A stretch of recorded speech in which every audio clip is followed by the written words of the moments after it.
You need to decide, are you a remote company or are you a hybrid company, and create your principles around that. Where are the decisions being made? Are they made online? Are they made in the office? Yeah. Where do you communicate? Where do you socialize? Yeah. What because that's the thing what I personally dislike. Like, welcome back to another edition of the Founder's Diary. Sam and Koen, I hope you're excited today because we're going to talk about a trending topic. It's all over Twitter, all over LinkedIn, all over employees' minds. Yes, an important topic. Yes, hybrid or remote work, which is best? Which is best? It's a hot topic with a lot of opinions. Yeah. We also have our opinions and experiences, so let's dive into it. Yeah, so I guess maybe to start with, you can talk about, like, I know you've had a couple companies and whatnot. Like, what are your experiences maybe with both sides of this equation? yeah, I think back in the day, prior to the COVID era, Yeah. obviously working from the office full time was really normal. That said, I think on average people worked 4 days a week at the office, and there was always 1 day at home for some engineers. So that was, and designers, that was already something that was there. But back then you were never really conscious of the phenomenon, right? Hybrid or remote. And I think COVID really introduced it. So obviously with COVID, everyone had to work remote. And I think these days, and what I personally see, is having the right balance, but also really looking at yourself. What type of person are you? And make sure that also is represented throughout the company, but also listening to the employees, right? Not having a top-down decision, but still clarity. And it can sometimes feel as top-down. You need clarity, but also listening to what people have to say. Absolutely. I think like you said, I think during COVID, that obviously kind of pushed a lot of companies to adapt to the remote work. And I think now what you see is a lot of companies are kind of stuck in limbo, trying to figure out, like, what do we do now? Yep. Sam, what are your thoughts? I think that's the current state. So the default was working from the office, then the default became working from home. But now we're sort of post-COVID, whatever. And the companies that are still sort of default at home, but they do have an office. And people do show up at the office. And I think that's where sort of an interesting and weird scenario sort of happens, is that you have a few people that go to the office and a few people that don't go to the office. And we sort of had the same, like we hadn't really made a decision and also hadn't really made up our mind as to what are we gonna do? Yeah. What do we think will work best? I think a lot of companies, they did not make a choice yet. So it's sort of in this post-COVID thing where everyone does what they feel like. There is an office, some people go there, but there's not really any clarity. And we had the same thing.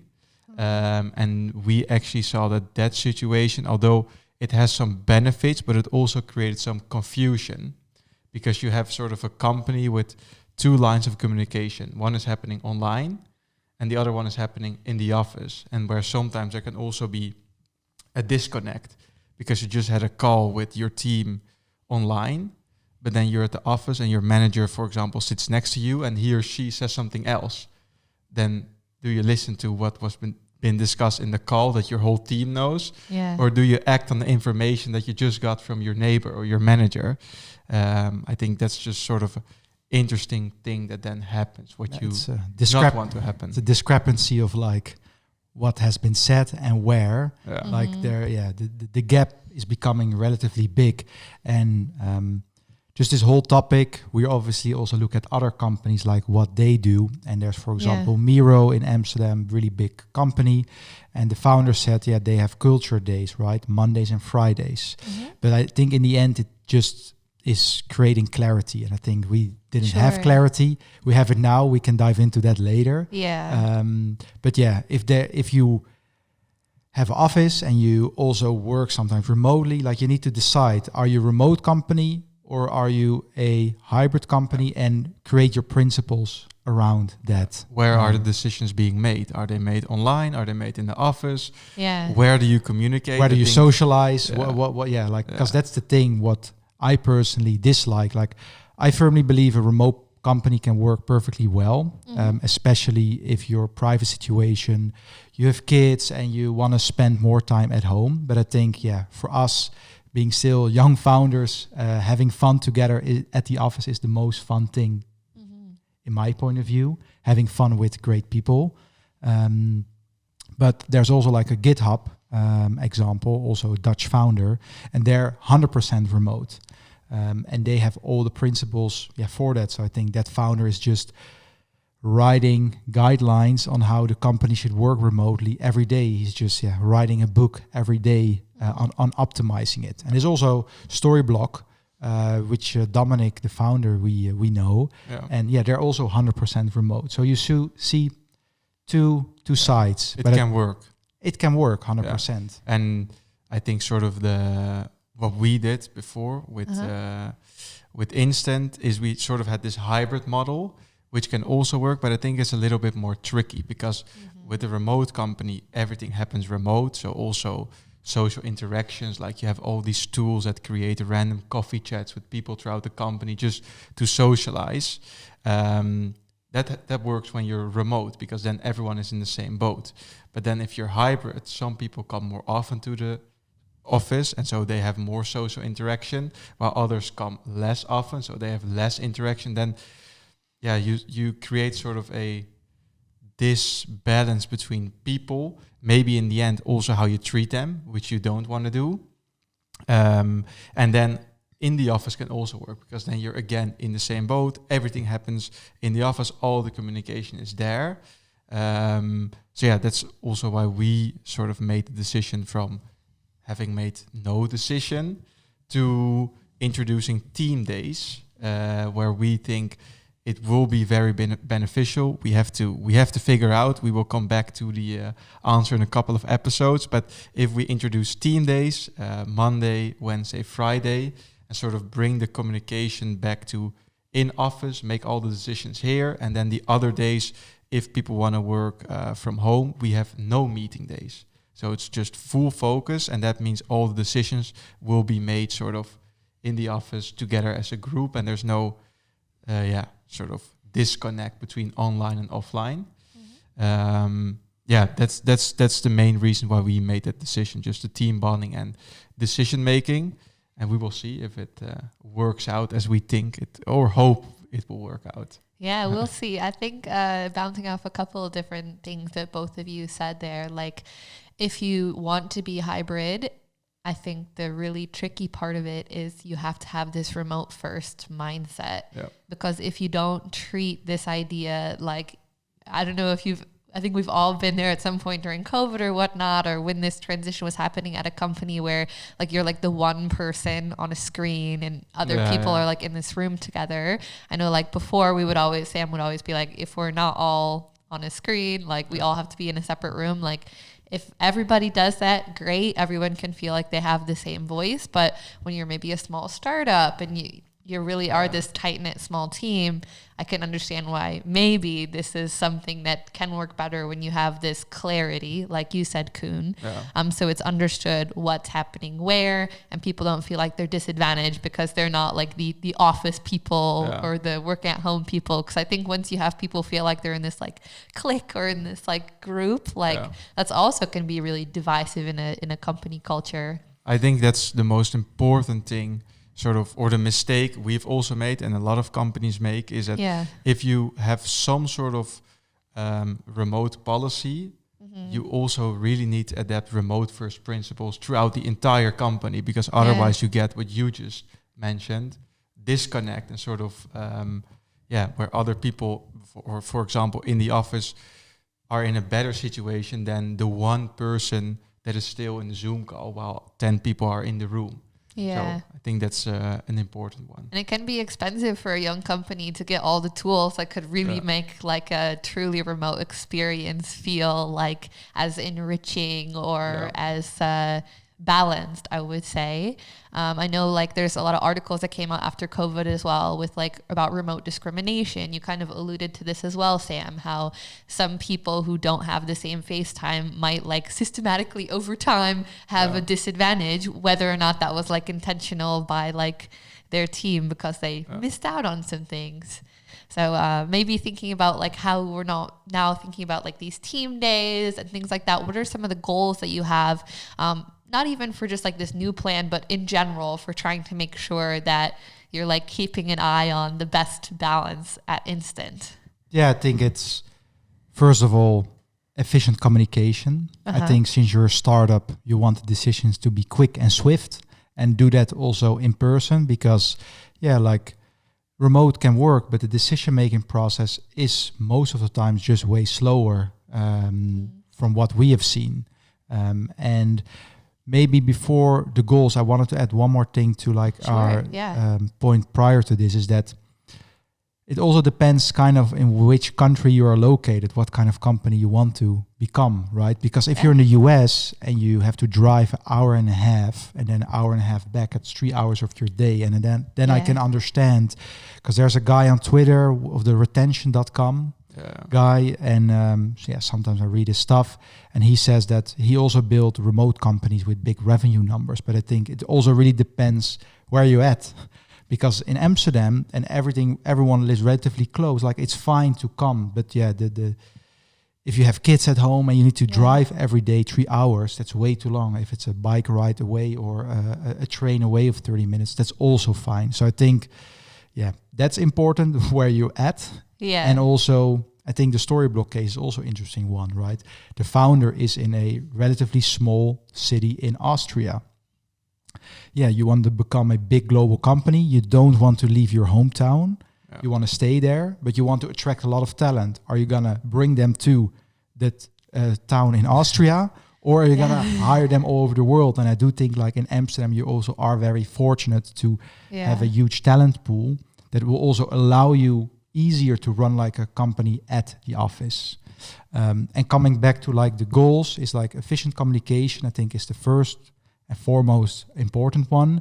And the second one is that we really become a really tight and knit team. Spending time together, having fun together, that is a crucial part, especially since you spend so much time together and you're still a small team. You have so much to figure out. You might as well just spend more time together in person, to also look back at what you have figured out or what you have fucked up or whatever. That's, I think, it's the journey of building the big startup you want to build, but doing it together versus yourself behind the computer. And like I said, there are many scenarios, and I think this scenario is what is most suited for us and makes us most happy.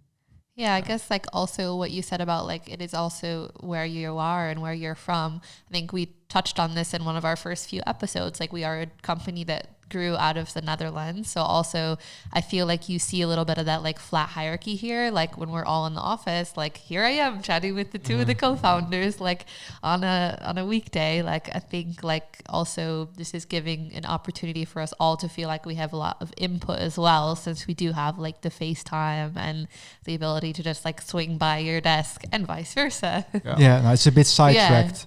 But what I want to say is a bit sidetracked. But it's important to mention is that like everyone in the company also owns a stake in the company. Yeah, true. And I think just the basic principles of building a business with your co-founders, you just in generally looking at Y Combinator and stuff and all these incubators, in the beginning stage of the company, you just spend a lot of time together until you have product market fit. And after that moment, you can iterate and think about what you want with your life. But once there is no product market fit, it's just surviving and finding that product market fit, that hyper growth. Then once we have it, maybe we think about it differently. Like we're like, okay, it's growing so quickly. Processes are in place, everything is in place. Then it's perhaps easier. And as you mentioned, like the state of the company. I think as a startup, you mentioned GitHub. They are the example of remote work. Yeah. But the funny thing is they have over 1,200 employees remote, but the C-suite is in San Francisco.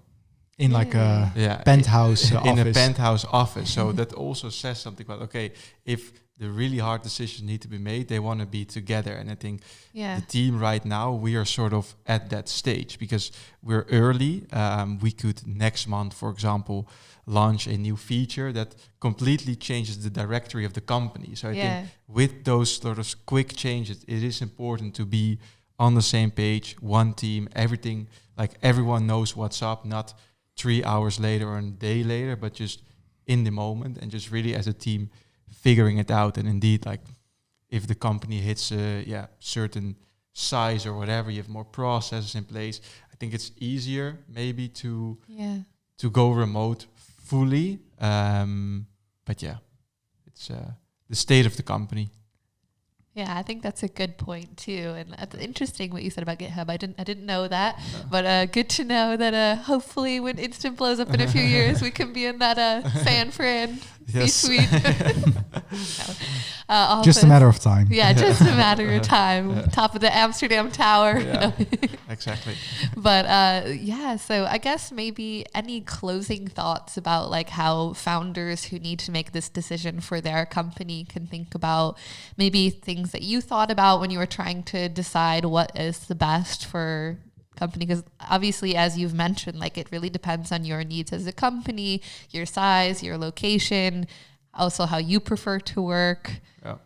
I think it ties back into like an earlier episode where we talked about company culture. And I think a value is defined on the values of the founders. So the company core values are based on the founders, and that obviously, streams down within the company. And I think it's also the same with like remote work, hybrid work, at the office work. Like wake up, look yourself in the mirror, right? What do I like? What do I want? Like you're as a founder are in control to shape the company however you want, right? Do you want a shape of a table or a shape of the mix panel, right? You decide. And obviously getting input and getting the task from a team is equally as important, but it starts really like with yourself. Who am I and what do I want?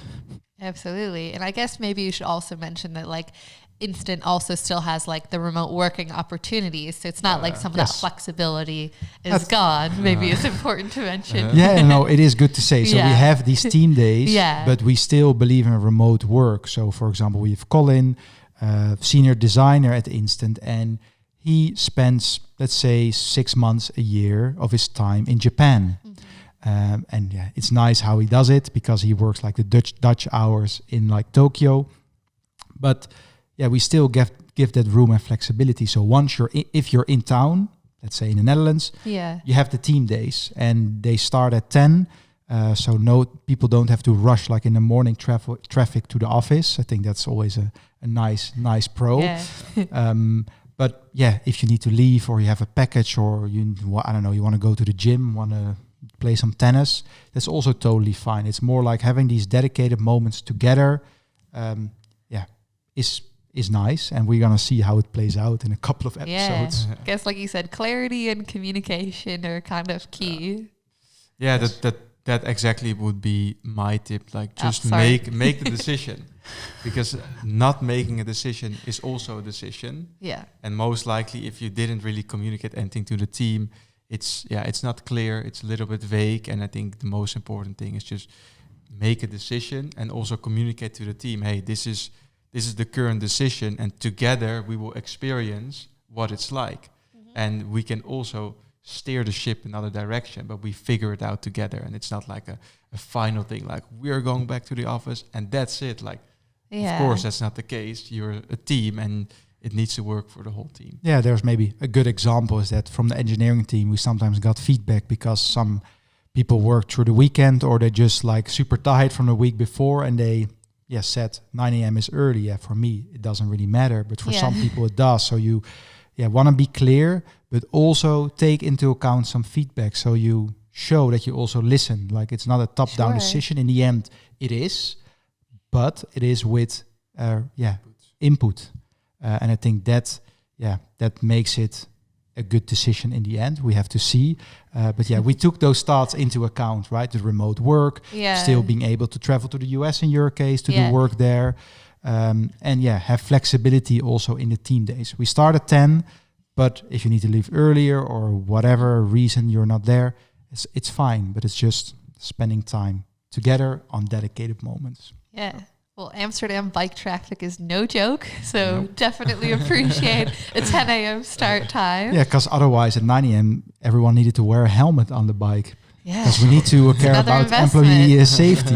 Yeah, we care about our employees. Gotta avoid those high peak e-bike periods. Very dangerous. Yes, the fat bikes, we should ban them. Well, hot take at the end. Hot take at the end. We might have to continue in the next episode. Yeah, the more you listen, the more controversial it gets. Yeah, leave us some comments if you want more of Koen's hot takes. I'm enjoying them. Well, until the next Founder's Diary, remember, communication is key, and thinking about the flexibility and clarity that your employees need when it comes to this remote work versus in-office debate. Exactly. Thanks again for another great episode, guys. Tune in again soon for the next Founder's Diary. Yes, goodbye. Bye-bye. What do you say? Or you have the Dutch one.